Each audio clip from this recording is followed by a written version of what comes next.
Cara Allah mengampuni dosa seorang hamba itu ada 5 tahap, 5 tipe. Berapa tipe? 5. Sudah. 1, dengan memaafkan kesalahan itu. Sifat Allah yang memaafkan kesalahan hamba disebut al-afwu. Ya. Misal subuh tadi jam berapa? Kumaha teh? 4:35. Terus ada orang yang sholat subuhnya jam 5:34. Waktu subuh 4:35, sholat subuh 5:3. Salah tidak? Salah. Dosa tidak? Belum tentu. Kalau memang bangunnya kesiangan. Tuh. Dan memang tidak niat bangun kesiangan. Ada yang niatnya bangun kesiangan, malamnya begadang, nonton bola, menang, menangis, ya. Jagoan kalah, bangun kesiangan. Nah, dia bangunnya terlambat, salah, karena tidak tepat waktu, tapi belum tentu dosa. Maka dimaafkan oleh Allah kesalahan itu, ditunaikanlah sholat tepat saat bangunnya. Ya. Jadi kalau Anda terlalu lelah dengan beban kehidupan, kemudian tertidur cukup dalam, ya, lalu bangun tiba-tiba jam 8, walaupun keterlaluan sebetulnya. Bangun, ingat sholat. Nah, sholatlah saat bangunnya. Jadi jam subuh Anda itu pindah saat bangunnya. Ingat ya, waktu sholat orang yang ketiduran adalah saat bangunnya. Saya pernah punya pengalaman di Libya, lagi ngisi ceramah menjelang buka, 5 menit lagi tinggal buka. Tiba-tiba jemaah angkat tangan dalam sesi pertanyaan, Ustadz, apa hukumnya orang yang puasa tapi tertinggal sholat? Saya tanya balik, contohnya gimana Pak? Tadi saya subuh bangun kesiangan, saya menilai bahwa sholat subuh saya sudah lewat. Jadi karena menyimpulkan sudah lewat waktu subuhnya, kehilangan waktu sholat. Dia tetap puasa tapi nggak sholat subuh, duhur sholat, asar sholat, maghrib belum karena nunggu buka. Maka bagaimana statusnya, status puasanya? Maka saya jawab, Pak, sekarang ambil wudhu, sholat subuh sekarang. Ya, betul, qadanya saat itu, saat waktu ingatnya di situ sholatnya. Jelas? Nah, itu salah tapi belum tentu mengandung dosa karena ketidaktahuan. Karena lupa jadi salah. Kan lupa itu suka menyebabkan orang tidak ingat kan? Nah, ketika orang tidak ingat berpotensi salah. Kan sering saya bilang, orang kalau korupsi itu bukan tidak sadar kalau korupsi itu salah. Cuman saat korupsi tidak ingat kalau korupsi itu salah. Itu, Bu. Hah? Ini kalau tertukar sendal pulang dari sini, ada ngambil sendal punya orang lain, bukan tidak tahu itu teh punya orang, cuman tidak ingat saat dipakai itu punya orang. Nah, lupa itu nasya, salah itu akhta'a. Saya lupa, nasitu, saya salah, akhta'tu. Kita lupa, nasina, kita salah, akhta'na. Rabbana la tu'akhidna in nasina au. Nah, gitu. Ya Allah, kalau kami lupa dan dengan lupa itu salah, mohon jangan hukum. Kata Allah, saya maha pemaaf, saya maafkan kalau kamu memang sadar itu salah. Karena itu jawaban pertamanya wa'fu anna. Tuh, al-afu. Subuh 4:35, salat 5:34. Terlambat karena sengaja, bukan karena tertidur. Nonton, aktivitas begadang, tidak ada perlunya.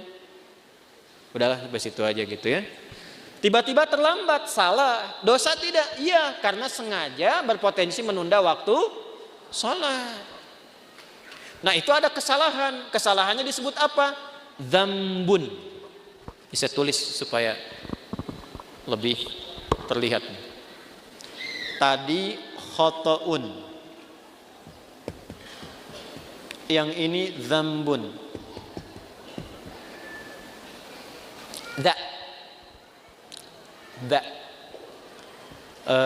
Kapan-kapan nanti saya mungkin rilis video pengajaran untuk spelling huruf hijaiyah tuh di 17 tempat.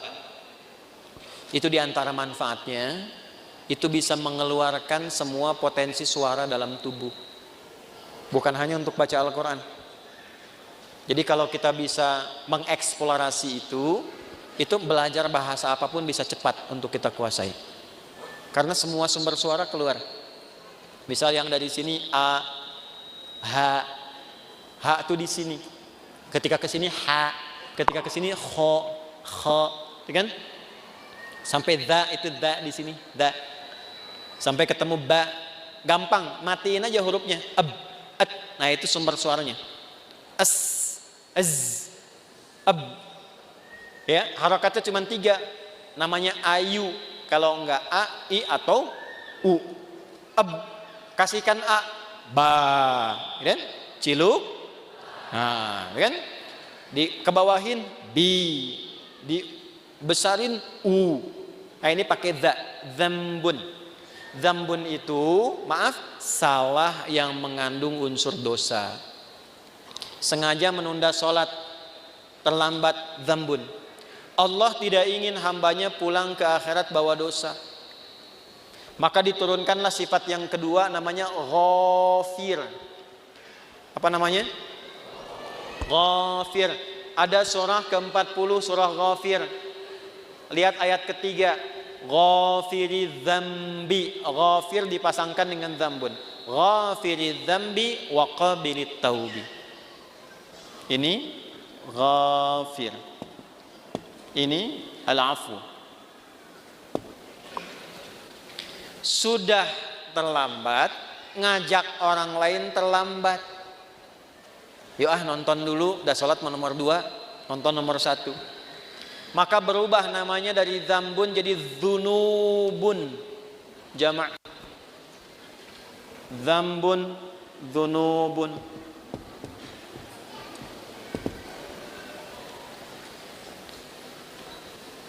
Sudah mencela, merasa paling hebat, merasa paling bagus, terakumulasilah dzunubun. Maka muncul sifat Allah yang ketiga untuk berpotensi menggugurkan itu. Namanya Ghaffarun. Ghaffar. Apa namanya? Di dalam surat apa? Surat Nuh ayat berapa? Ayat 10.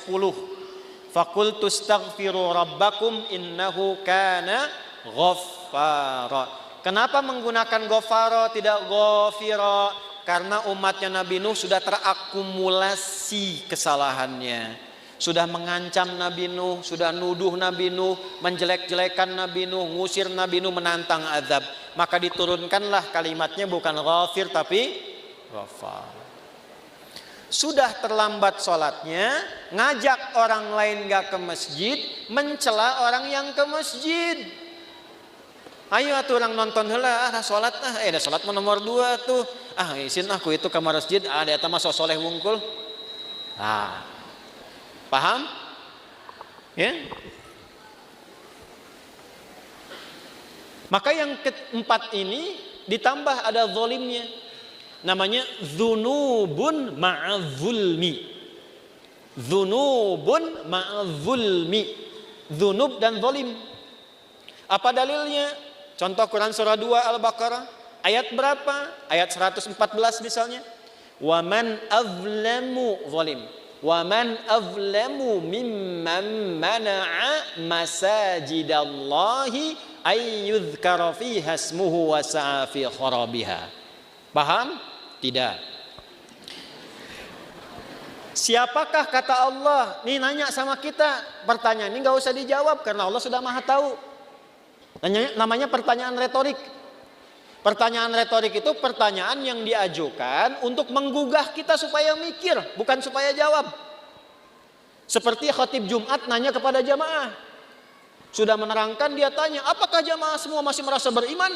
Jangan dijawab, masih. Nah, ini masalah. Saya pernah khutbah Jumat tuh, satu daerah di desa, ya kan? Bukankah Bapak ini semuanya beriman kepada Allah? Betul. Itu pertanyaan retorik. Allah nanya kepada kita, gak usah dijawab, supaya kita mikir. Maksudnya begini, kalian ini kenapa sih sudah berbuat banyak dosa masih zalim juga? Di antara perbuatan zalim dan banyak dosa, satu, ada yang sifatnya tentang ibadah di masjid. Orang yang mencegah orang ke masjid, sengaja menjatuhkan orang supaya keluar dari masjid, memfitnah ulama supaya tidak ada di masjid. Tuh, itu namanya dosa akumulatif plus perbuatan zalim. Syirik, inna syirka la zulmun azim. Syirik masuk kategori ini nih. Syirik itu zalim. Ya.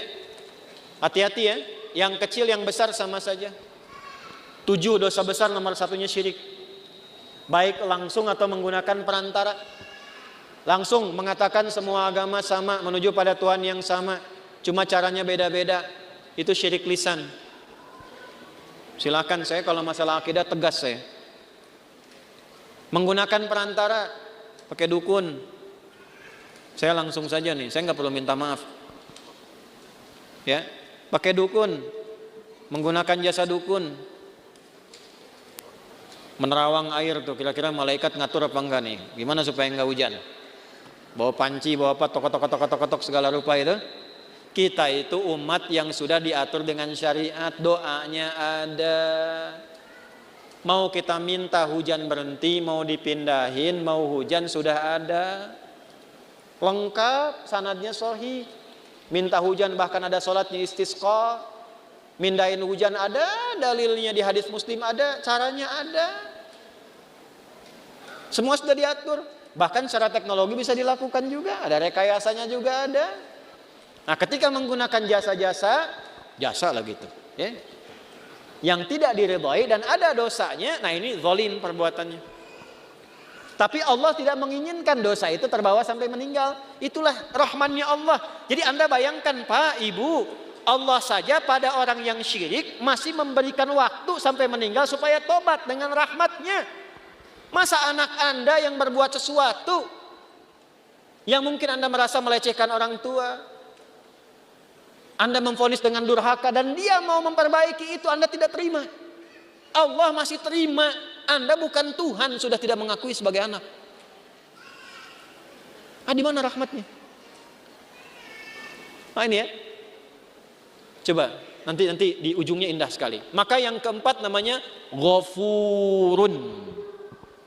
Apa namanya? Ghafur. Ghafur.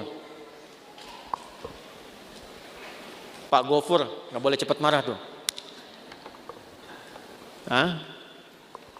Tapi yang kelima, syirik iya, Allah, mencuri iya, menjatuhkan iya, minum juga iya, zina pernah. Dan hebatnya begini, kalau dengar orang berbuat tindakan kriminal maksiat, dia belum mengerjakan, rasanya dia merasa belum komplit. Mana naon wae? Iya. Si itu mah pernah begitu. Oh, benar gitu. Orang oge arek lah. Nah, itu berubah yang kelima. Namanya israf. Apa namanya? Israf itu sudah berlebihan. Ada orang berlebihan dalam dosa, semua pengen dicoba. Masih mungkin diampuni enggak? Halo? Allah dengan sifat rahmannya masih menurunkan ampunan pada yang demikian kalau dia mau tobat. Inilah yang kelima puncaknya. Ketika Allah ingin mengampuni dengan sifat kelima ini, tidak digunakan al-afu, tidak digunakan turunan dari kata ghafara, baik ghafir, ghafar ataupun ghafur, tapi yang kelima langsung disebutkan rahmatnya. Rahmat. Dengan sifat rahmannya langsung disebutkan kata rahmatnya, rahmat. Dosanya israf. Bahkan rahmatnya dilekatkan dengan sifat Allah pemiliknya. Ya, pakaian nisbah. Rahmat itu punyaku. Maka dengan rahmat yang aku punya, semua rahmatku aku punya nih, aku tawarkan kepadamu ampunan supaya engkau tobat dari dosa yang kau kerjakan itu. Nih, ada yang pernah mabuk, pernah bunuh, pernah zina, pernah merampok, pengen tobat, pengen balik. Kata Allah jawabnya bagaimana? Hei, aku tawarkan kepadamu semua rahmat yang aku punya untuk mengampuni dosamu kalau engkau benar mau tobat. Kurang apa coba? Jadi kalau dengan tawaran itu masih ada yang belum tobat, keterlaluan itu. Dengan cara apa lagi Allah mesti ampuni? Di mana dalilnya?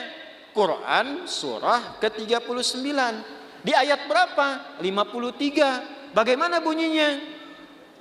Qul ya ibadiyalladzina asrafu ala anfusihim la taqnatu mir rahmatillah. Sandarkan pada Allah. Wasi'at rahmati kulla syai'. Rahmat ketemu yang mutakallim.